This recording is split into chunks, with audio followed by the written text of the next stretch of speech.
नमस्कार दर्शक बंधु, आज ହେଉଛି 16 ଜାନୁଆରୀ शुक्रवार। चलतु आज दिनर किछि मुख्य खबर उपरे नजर पकाइबा।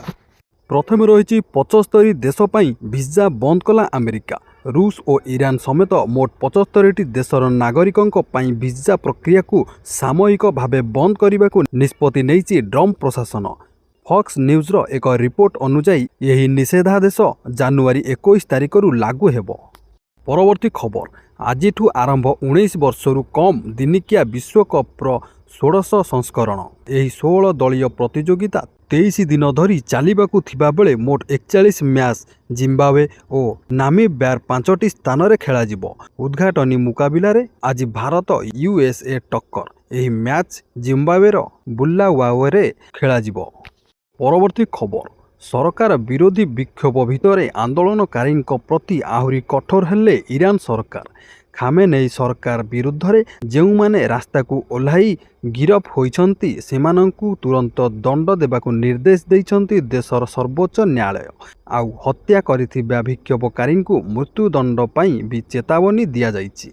परवर्ती खबर, आरबीआई रे बंपर नियुक्ति। 10म पास करथिले मासकू दरमा 46,000। आपण चाकरी खोजुछंती कि 10म पास करिथिबा पिलांको पई बंपर ऑफर मिलिबो मोटा अंकर दरमा। आजिकाली चाकरी खंडे पाइबा बहुत कष्ट होइथिबा बेले 10म पास युवक युवतींको पई भारतीय रिजर्व बैंक आनिछि सुवर्ण सुजोग। आरबीआई 572टी ऑफिस अटेंडेंट पदवी पई विज्ञप्ति 2026 जारी करिछि। चयन प्रक्रिया ऑनलाइन परीक्षा एवं भाषा दक्षता परीक्षा माध्यम रे हेबो। यही पदवी पई सर्वनिम्न शिक्षागत योग्यता 10म पास होइथिबा आवश्यक। प्रार्थीଙ୍କ बयस 18 रु 25 वर्ष मध्य रे हेबा आवश्यक। यही पदवी पई स्थानीय भाषा रे दक्षता थिबा मध्य आवश्यक। एथि पई प्रार्थी जेउ राज्य केंद्र शासित प्रदेश रे आवेदन करूछंती सेही राज्य केंद्र शासित प्रदेश रो बासिंदा होइथिबा मध्य आवश्यक। परवर्ती खबर, आम बस ड्राइवरଙ୍କ ପାଇଁ आसिला बड़ गाइडलाइन। केमिति सुरुखुरुरे चलिबो आम बस सेवा। उच्च स्तरीय बैठक रे ड्राइवरଙ୍କ आसिला गाइडलाइन।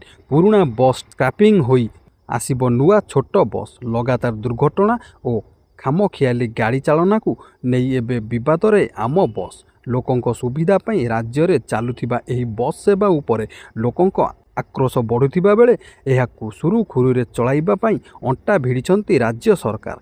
एथिपाई परिवहन विभाग सचिव उषा पाढ़ीଙ୍କ अध्यक्षतार बसिथिला एक उच्च स्तरीय बैठक। मो बस ड्राइवरଙ୍କ नियुक्ति और श्रृंखला उपरे किछि कठोर निष्पत्ति निया जाइछि।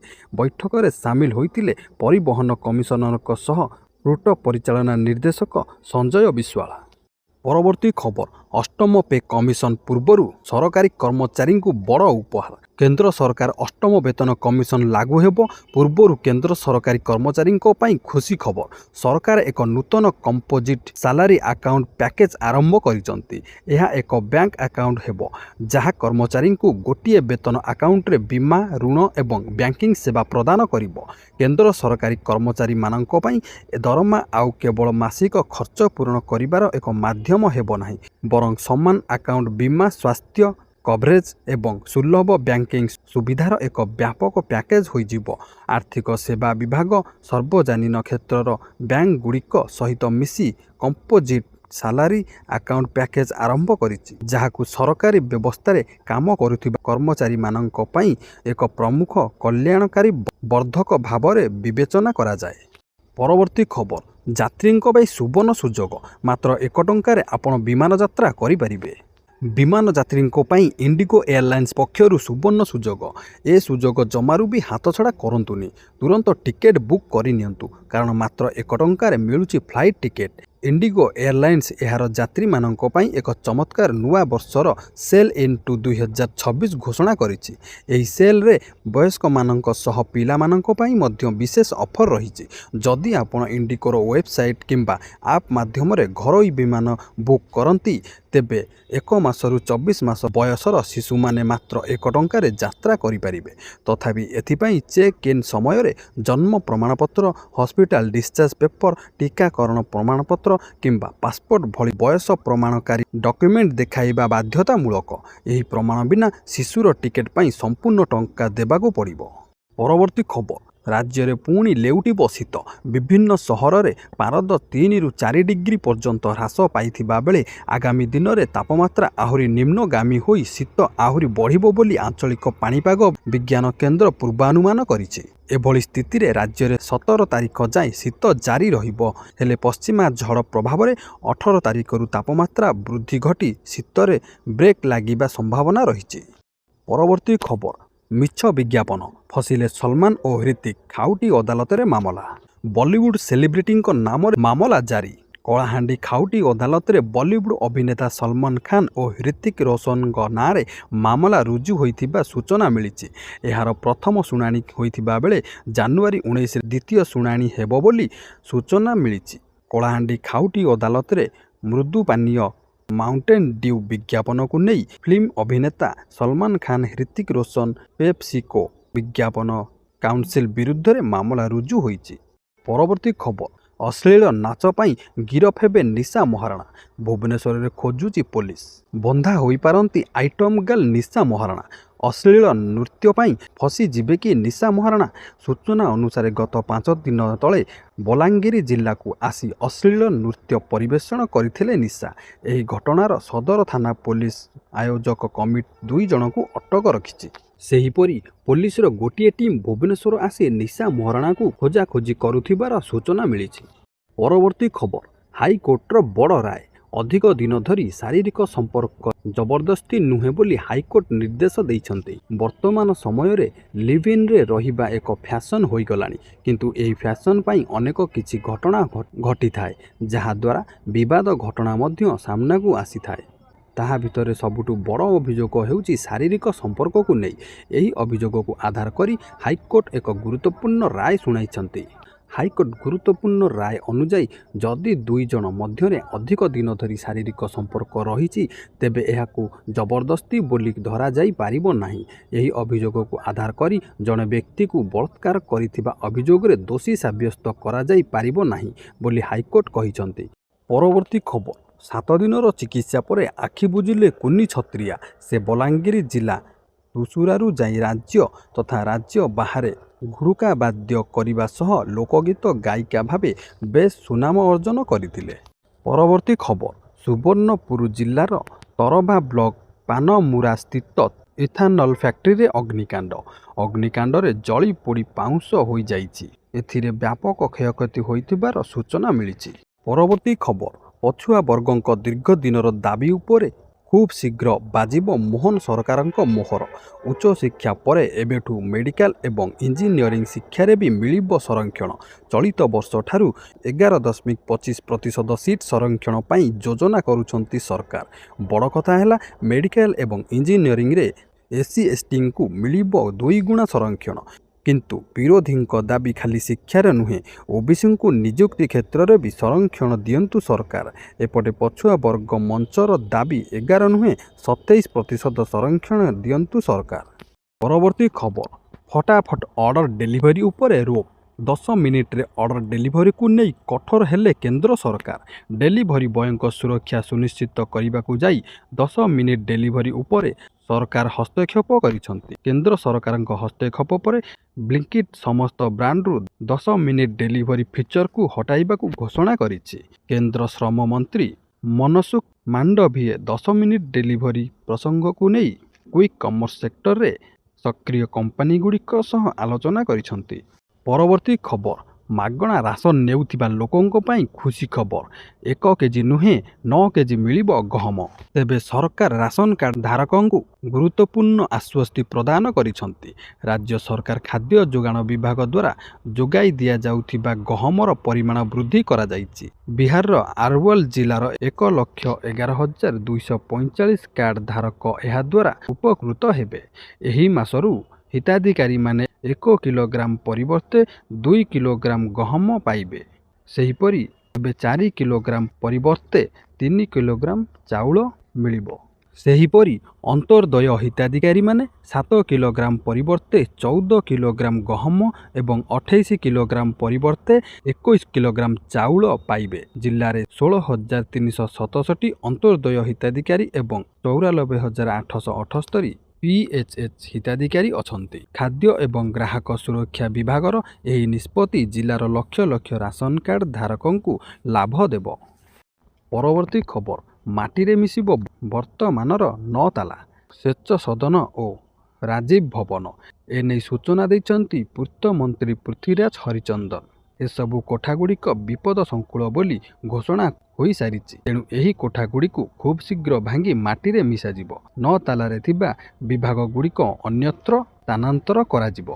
ସୁଭଦ୍ରା ଯୋଜନାକୁ ନେଇ ଏବେ ଗୋଟେ ବଡ଼ ଅପଡେଟ୍ ଆସିଛି।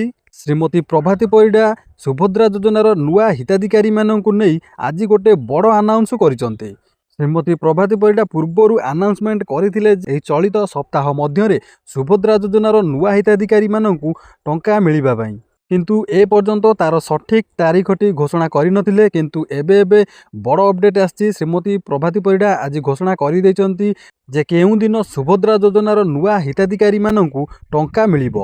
ଦେଖନ୍ତୁ, ଶ୍ରୀମତୀ ପ୍ରଭାତୀ ପରିଡ଼ା ଆଜି ଘୋଷଣା କରିଛନ୍ତି ମୋଟ 4,57,681 ଜଣ ମହିଳା ହିତାଧିକାରୀଙ୍କୁ ସୁଭଦ୍ରା ଟଙ୍କା ମିଳିବ ବୋଲି କହିଛନ୍ତି ଉପମୁଖ୍ୟମନ୍ତ୍ରୀ ପ୍ରଭାତୀ ପରିଡ଼ା।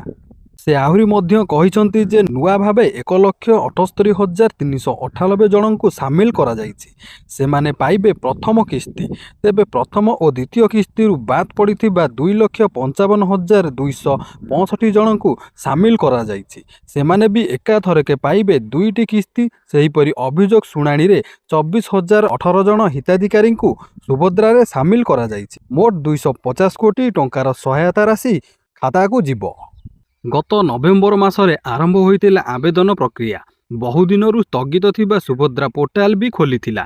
2025 ମାର୍ଚ୍ଚ 31 ତାରିଖ ସୁଦ୍ଧା 21 ବର୍ଷ ବୟସ ହୋଇଥିବା ମହିଳାମାନେ ସରକାରଙ୍କ ଏହି ଯୋଜନାରେ ସାମିଲ ହେବା ପାଇଁ ଆବେଦନ କରିପାରିବେ ସୂଚନା ମିଳିଥିଲା। ସୁଭଦ୍ରା ହିତାଧିକାରୀଙ୍କ ପାଇଁ ବଡ଼ ଖବର। ଶ୍ରୀମତୀ ପ୍ରଭାତୀ ପରିଡ଼ା ଆହୁରି ଗୋଟେ ବଡ଼ ଘୋଷଣା କରିଛନ୍ତି। 60 ବର୍ଷ ହୋଇଥିବା ହିତାଧିକାରୀଙ୍କୁ ମିଳିବ ପେନସନ। ସୁଭଦ୍ରା ଉପରେ ପ୍ରଥମ ରାଜ୍ୟସ୍ତରୀୟ ପରିଚାଳନା ଏବଂ ତଦାରଖ କମିଟି ବୈଠକର ସମୀକ୍ଷା ପରେ ମହିଳା ଏବଂ ଶିଶୁ ବିକାଶ ବିଭାଗ ପକ୍ଷରୁ ସୂଚନା ପ୍ରଦାନ କରାଯାଇଛି ଯେ ସୁଭଦ୍ରା ଯୋଜନାର ହିତାଧିକାରୀମାନେ 60 ବର୍ଷ ବୟସ ପ୍ରାପ୍ତ କରିବା ପରେ ବାର୍ଦ୍ଧକ୍ୟ ପେନସନ ପାଇଁ ଆବେଦନ କରିପାରିବେ। ମଧୁବାବୁ ପେନସନ ଯୋଜନା ଏବଂ ଜାତୀୟ ସାମାଜିକ ସହାୟତା କାର୍ଯ୍ୟକ୍ରମରେ ସୁଭଦ୍ରା ଯୋଜନାର ପୂର୍ବତନ ହିତାଧିକାରୀଙ୍କୁ ଅନ୍ତର୍ଭୁକ୍ତ କରିବାକୁ ସରକାରଙ୍କ ପକ୍ଷରୁ ଚିଠି କରାଯାଇଛି। ତେବେ 60 ବର୍ଷ ବୟସ ପ୍ରାପ୍ତ କରିବା ପରେ ସୁଭଦ୍ରା ହିତାଧିକାରୀ MBPY ଓ NSAP ଅନ୍ତର୍ଗତ ଯେକୌଣସି ସାମାଜିକ ସୁରକ୍ଷା ପେନସନ ପାଇଁ ଆବେଦନ କରିପାରିବେ। କିନ୍ତୁ ପେନସନ ମଞ୍ଜୁରୀ ସମ୍ପୃକ୍ତ ଯୋଜନା ନିର୍ଦ୍ଦେଶାବଳୀ ଅନୁଯାୟୀ ସମସ୍ତ ଯୋଗ୍ୟତା ମାନଦଣ୍ଡ ପୂରଣ କରିବା ଜରୁରୀ। ଏହା ସହିତ ଏହି ବ୍ୟବସ୍ଥା ଉପଲବ୍ଧତା ଉପରେ ନିର୍ଭର କରିବ। ତେବେ ଦର୍ଶକ ବନ୍ଧୁ, ଶ୍ରୀମତୀ ପ୍ରଭାତୀ ପରିଡ଼ା ଆଜି ଏସବୁ ଘୋଷଣା କରିଛନ୍ତି। ତେବେ ଦର୍ଶକ ବନ୍ଧୁ, ଏବେ ଆସନ୍ତୁ ଜାଣିବା ସୁଭଦ୍ରା ଯୋଜନାର ନୂଆ ହିତାଧିକାରୀମାନଙ୍କୁ କେଉଁଦିନ ଏହି ସୁଭଦ୍ରା ଟଙ୍କାଟି ମିଳିବ। ଶ୍ରୀମତୀ ପ୍ରଭାତୀ ପରିଡ଼ାଙ୍କ କହିବା ଅନୁସାରେ ଆସନ୍ତା 18 ତାରିଖ ଭିତରେ ମିଳିବ ସୁଭଦ୍ରା ଟଙ୍କା। ତେଣୁ ଖୁବ୍ ଶୀଘ୍ର ହିତାଧିକାରୀଙ୍କୁ ମିଳିବ ସହାୟତା ରାଶି। ତେବେ ଦର୍ଶକ ବନ୍ଧୁ, ଜାନୁଆରୀ 18 ତାରିଖ ସୁଦ୍ଧା ଆପଣଙ୍କ ଆକାଉଣ୍ଟକୁ ସୁଭଦ୍ରା ଯୋଜନାର ଏକକାଳୀନ 10,000 ଟଙ୍କା କ୍ରେଡିଟ୍ ହୋଇଯିବ। ତେବେ ଜାନୁଆରୀ 18 ତାରିଖ ମାନେ ଆଉ 5 କି 6 ଦିନ ଭିତରେ ଆପଣମାନଙ୍କୁ ମିଳିଯିବ ସୁଭଦ୍ରା ଯୋଜନାର ଏକକାଳୀନ 10,000 ଟଙ୍କା। ପରବର୍ତ୍ତୀ ଖବର, ଗ୍ରାହକଙ୍କ ମଧ୍ୟରେ ସୁନା କିଣିବା ପାଇଁ ସବୁବେଳେ ଆଗ୍ରହ ଥାଏ, କିନ୍ତୁ ସୁନା ଓ ରୂପା ଦର ସବୁବେଳେ ପରିବର୍ତ୍ତନଶୀଳ। ଲଗାତାର କିଛି ମାସ ଧରି ସୁନା ଦର ବୃଦ୍ଧି ହେଉଥିବା କାରଣରୁ ଚିନ୍ତାରେ ଗ୍ରାହକ। ଆଜି ମଧ୍ୟ ସୁନା ଓ ରୂପା ଦରରେ ପରିବର୍ତ୍ତନ ହୋଇଛି। କିଣିବା ପୂର୍ବରୁ ପ୍ରଥମେ ଏହି ମୂଲ୍ୟବାନ ଧାତୁର ଦର ଜାଣି ନିଅନ୍ତୁ। ଗତକାଲି ଭୁବନେଶ୍ୱରରେ 24 କ୍ୟାରେଟ୍ ସୁନା ଦର 10 ଗ୍ରାମ ପିଛା 1,40,460 ଟଙ୍କା ଥିବାବେଳେ ଆଜି 1,690 ଟଙ୍କା ବଢ଼ି 1,42,150 ଟଙ୍କା ହୋଇଛି। ସେହିପରି ଗତକାଲି 22 କ୍ୟାରେଟ୍ ସୁନା ଦର 10 ଗ୍ରାମ ପିଛା 1,28,750 ଟଙ୍କା ଥିବାବେଳେ ଆଜି 1,550 ଟଙ୍କା ବୃଦ୍ଧି ଘଟି 1,30,300 ଟଙ୍କା ହୋଇଛି। ଗତକାଲି 18 କ୍ୟାରେଟ୍ ସୁନା ଦର 10 ଗ୍ରାମ ପିଛା 1,05,340 ଟଙ୍କା ଥିବାବେଳେ ଆଜି 1,270 ଟଙ୍କା ବଢ଼ି 1,06,610 ଟଙ୍କା ହୋଇଛି।